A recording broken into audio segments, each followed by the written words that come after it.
How's it going, you outlaw legends? And welcome back to my series covering the best weapons in Red Dead Redemption 2 and how to get them totally free. Today we're going to be having a look at shotguns, all of which are super easy to find and can be collected as early as Chapter 2. I'll be testing out what I believe to be the best shotguns in the game and then showing you a couple of methods of how you can collect them for yourself without ever spending a cent. And if you do find the video useful, please help it to be seen by more people by tapping the thumbs up button down below.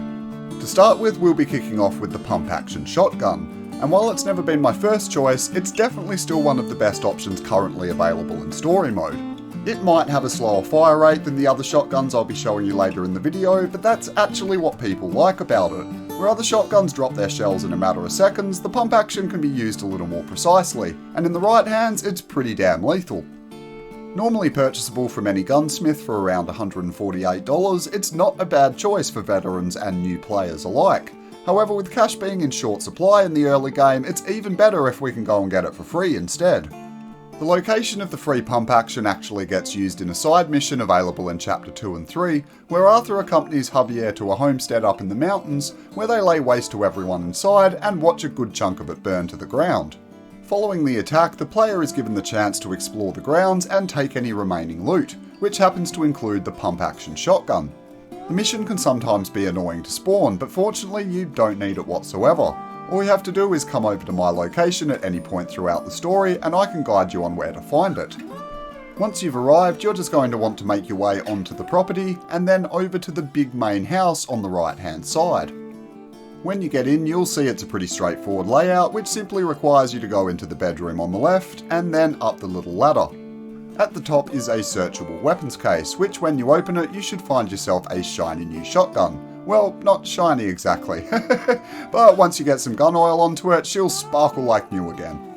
And yeah, it's that simple. A hell of a lot better than having to pay nearly $150 for it back at the gunsmith, that's for sure. And honestly, it's not a bad looking weapon. Get some ammo for it and customize it a bit and you'll be laughing. Next up is the semi-auto shotgun, which is easily my favourite shotgun in the entire game. The others are good, don't get me wrong, but from the moment I got my hands on this thing, I simply couldn't put it away. It has a truly ridiculous fire rate to the point of almost feeling like it shoots too quickly, and honestly, in that respect, it does take a bit of getting used to. If you get too carried away with the trigger, it almost feels like a full automatic weapon. I can't really think of a better gun to use when you're at close range. Not only does it shoot really fast, but it does some absolutely devastating damage as well.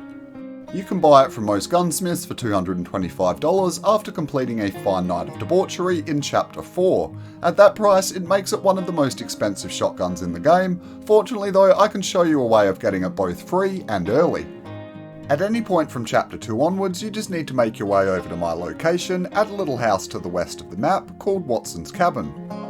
Once you arrive, just head in the front door and you may be greeted with a number of different random encounters. They all revolve around an outlaw family that lives here and their story progresses throughout the process of the game. It's a really funny set of interactions and definitely worth checking out. However, for our purposes, we only need to head down into the basement while ignoring just about everything else for now.